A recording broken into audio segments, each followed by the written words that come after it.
Hi అండి. అందరికీ నమస్కారం. Welcome to my channel. ఈ వీడియోలో ప్రభుత్వ ఉద్యోగులకు మరియు పెన్షనర్లకు ఒక డీఏకు మోక్షం, కొత్త డీఏడీఆర్ టేబుల్ విడుదల. దీనికి సంబంధించిన పూర్తి వివరాలైతే వీడియోలో తెలుసుకుందాము. సో, వీడియోనైతే ఎక్కడ గాని స్కిప్ చేయకుండా ఎండ్ వరకు చూసేయండి. అప్పుడు ఇన్ఫర్మేషన్ పూర్తిగా అర్థమవుతుంది. అలాగే వీడియో చూస్తున్న ప్రతి ఒక్కరు వీడియోకి లైక్ చేయండి ఫ్రెండ్స్. వీడియోని తోటి ఉద్యోగ పెన్షన్ మిత్రులతో అయితే షేర్ చేయండి. కొత్తగా చూస్తున్నవారు ఇంకెవరైనా మన ఛానల్‌ని సబ్స్క్రైబ్ చేసుకోకుంటే వెంటనే మన ఛానల్‌ని సబ్స్క్రైబ్ చేసుకోండి. దీని ద్వారా నేను చేసే లేటెస్ట్ వీడియోస్ అన్నీ మీ వరకు రీచ్ అవుతాయి. ఇక ఆలస్యం చేయకుండా వివరాల్లోకైతే వెళ్ళిపోదాము. ఫ్రెండ్స్, ఇక విషయానికొచ్చినట్లయితే జూన్ 5వ తేదీన జరిగిన తెలంగాణ కేబినెట్ సమావేశంలో రాష్ట్ర ప్రభుత్వ ఉద్యోగులకు, పెన్షనర్లకు సంబంధించి కీలక నిర్ణయం వెలువడింది. ఉద్యోగులు ఎంతగానో ఆశగా ఎదురుచూస్తున్న 3 కరువు భత్యం, 3 డీఏ బకాయిలపై ప్రభుత్వం స్పందించింది. అయితే 3 డీఏలు మంజూరవుతాయని ఆశించిన ఉద్యోగులకు ప్రభుత్వం కేవలం ఒకే డీఏను ప్రకటించింది. కొంత ఊరటనిస్తూనే నిరాశకు గురి చేసిందనే చెప్పాలి. తెలంగాణ ప్రభుత్వం ఉద్యోగులకు 3.64% డీఏను పెంచుతూ నిర్ణయం తీసుకుంది. ఈ నిర్ణయానికి సంబంధించి ముఖ్యమైన వివరాలైతే ఇక్కడ చూద్దాం. పెంచిన డీఏ శాతం 3.64%. అలాగే పాత డీఏ అంటే ఇప్పటివరకు ఉన్న డీఏ 26.39%. కొత్త అంటే పెరిగిన డీఏతో కలుపుకుంటే మొత్తం 30.03% అవుతుంది. అమలు తేదీ ఈ డీఏ పెంపు జనవరి 1, 2023 నుంచి వర్తిస్తుంది. లబ్ధిదారులు రాష్ట్ర ప్రభుత్వ ఉద్యోగులు, పెన్షనర్లు అందరికీ ఈ పెంపు వర్తిస్తుంది. చెల్లింపు విధానం ఈ డీఏ పెంపుకు సంబంధించి బకాయిలు మరియు నగదు చెల్లింపు ప్రక్రియను ప్రభుత్వం స్పష్టంగా వివరించింది. మొదటగా జీపీఎఫ్ ఉద్యోగులకు జనవరి 2023 నుంచి జూన్ 2025 వరకు ఈ యొక్క పెరిగిన డీఏ బకాయిల మొత్తాన్ని వారి యొక్క జీపీఎఫ్ ఖాతాలో జమ చేస్తారు. జూలై 2025 నుంచి పెరిగిన డీఏను నెలవారీ జీతంతో పాటుగా నగదు రూపంలో చెల్లిస్తారు. అంటే ఆగస్టు 1వ తేదీన అందే జీతంతో కనిపిస్తుంది మన పే స్లిప్‌లో. ఇక సిపిఎస్ ఉద్యోగులకైతే జనవరి 2023 నుంచి జూన్ 2025 వరకు ఉన్నటువంటి మొత్తంలో 10% వారి ప్రాన్ ఖాతాకు జమ చేస్తారు బకాయిలను. అలాగే మిగిలిన 90% బకాయిలను నేరుగా ఉద్యోగస్తుల బ్యాంకు ఖాతాలో నగదు రూపంలో జమ చేస్తారు. వీరికి కూడా 2025 జీతం నుంచి జూలై 2025 జీతం నుంచి పెరిగిన డీఏ నగదు రూపంలో అందుతుంది. ఇక డీఏ పెంపుతో మీ జీతం ఎంత పెరుగుతుందనేది ఈ టేబుల్ ద్వారా అయితే తెలుసుకుందాము. 3.64% డీఏ పెంపు వల్ల మీ యొక్క బేసిక్ పే ఆధారంగా నెలవారీ జీతం ఎంత పెరగనుందో అయితే టేబుల్‌లో గమనించవచ్చు friends. Telangana new DA table 30.03%తో పెరిగిన DA 3.64% with effect from January 2023 arrears instalment లో చెల్లిస్తారనమాట.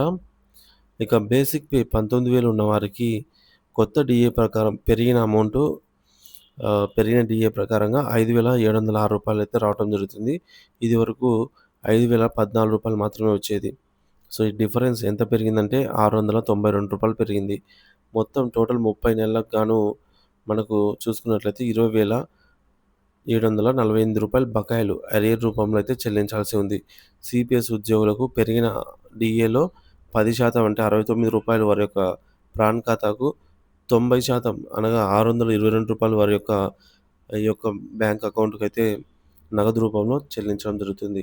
సో, ఫ్రెండ్స్, ఇది రూ. 19,000 బేసిక్ పే ఉన్న వారి కోసమైతే చెప్పడం జరిగింది. ఇక మీ బేసిక్ పే ఎంత అనేది ఈ టేబుల్‌లో చూసుకొని దానికి తగ్గట్టుగా మీరైతే క్యాలిక్యులేషన్ చేసుకోవచ్చు.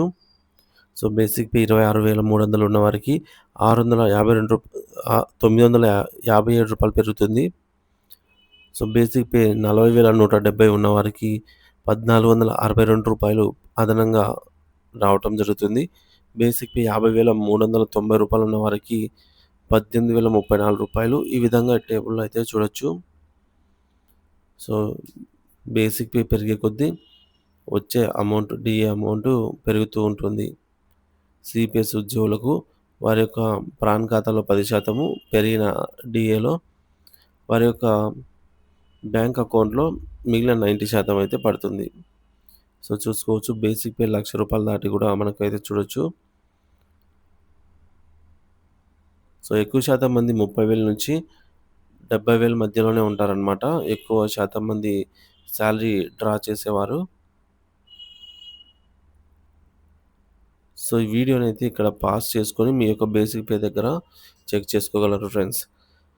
ఇక ఉదాహరణకు ఒక ఉద్యోగి యొక్క మూల వేతనం 19,000 అనుకున్నట్లయితే వారికి పెరిగిన డిఏ రూ. 692 అవుతుంది. సిపిఎస్ ఉద్యోగి అయితే బకాయిల చెల్లింపులో భాగంగా వారి ప్రాన్ ఖాతాకు రూ. 69 అనగా 10% మరియు నగదు రూపంలో రూ. 623 అంటే 90% అందుతాయి. ప్రభుత్వం ఒక డీఏను మంజూరు చేయడం ఉద్యోగులకు ఆర్థికంగా కొంత ఊరటనిచ్చే అంశం. అయితే మొత్తం 3 డీఏలు మరియు పీఆర్సీ బకాయిలు ఇంకా పెండింగ్‌లోనే ఉండటంతో ఉద్యోగ సంఘాలు పూర్తి అసంతృప్తి వ్యక్తం చేయలేదు. ఈ ఒక్క డీఏ మంజూరు ఊరటనిచ్చే అంశమైనప్పటికీ మిగిలిన బకాయిల కోసం ఉద్యోగులు ప్రభుత్వ తదుపరి నిర్ణయం వైపుగా ఆశగా అయితే ఎదురు చూస్తూ ఉన్నారు. మరి ఈ ఒక్క డీఏ అనేది సరిపోతుందా? దీనిపై ఉద్యోగ పెన్షనర్ల స్పందన ఏంటి అనేది ఇప్పుడు చూద్దాము. ఫ్రెండ్స్ ఇక్కడ చూడొచ్చు మనకు కొంతమంది మిత్రులు అయితే కామెంట్ ద్వారా తెలియజేశారు. ఒక డీఏ మీద స్పందన. ఉద్యోగ పెన్షనర్స్ యొక్క ఇది వారి వారి ఒపీనియన్ మాత్రమే.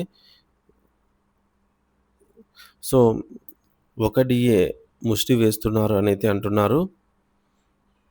అలాగే ఉద్యోగ నాయకులారా సిగ్గుందా? దీంతో సంతృప్తి చెందుతారా? మీరు నిజాయితీ గల నాయకులైతే ఉద్యమానికి పిలుపునివ్వండి అనైతే అడుగుతున్నారు. సో, చూడొచ్చు. ఉద్యోగస్తుల సంఘాల సంఘాలలో నాయకులారా ప్రభుత్వానికి అమ్ముడుపోకండి అనైతే అంటున్నారు. సో, ఈ విధంగా చూడండి కామెంట్స్.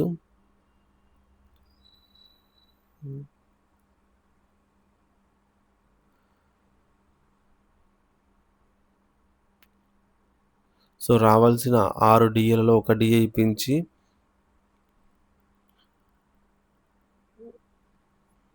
సో, చాలా వరకు అసంతృప్తి వ్యక్తం చేశారు.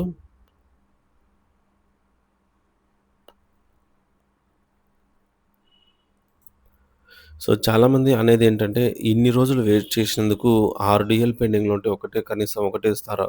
అట్‌లీస్ట్ 3 డీఏలైనా ప్రకటించాలి గదా! అని అయితే అడుగుతున్నారు.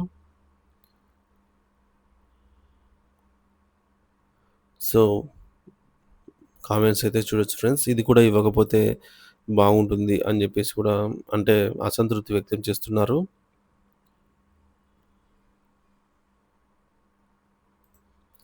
ఈ డీఏలు ఓకే చేయడానికి మీరు ఎంత తిన్నారు అంటున్నారు. సో, చాలామందైతే నెగెటివ్‌గానే స్పందించారనమాట. అంటే ఫుల్ నెగెటివ్ గాదు ఫ్రెండ్స్. వారు వారి యొక్క ఆవేదననైతే కామెంట్ రూపంలో తెలియజేశారు. మరి దీనిపై మీ అభిప్రాయాన్ని గూడా కామెంట్ ద్వారా తెలియజేయగలరనైతే ఆశిస్తున్నాను.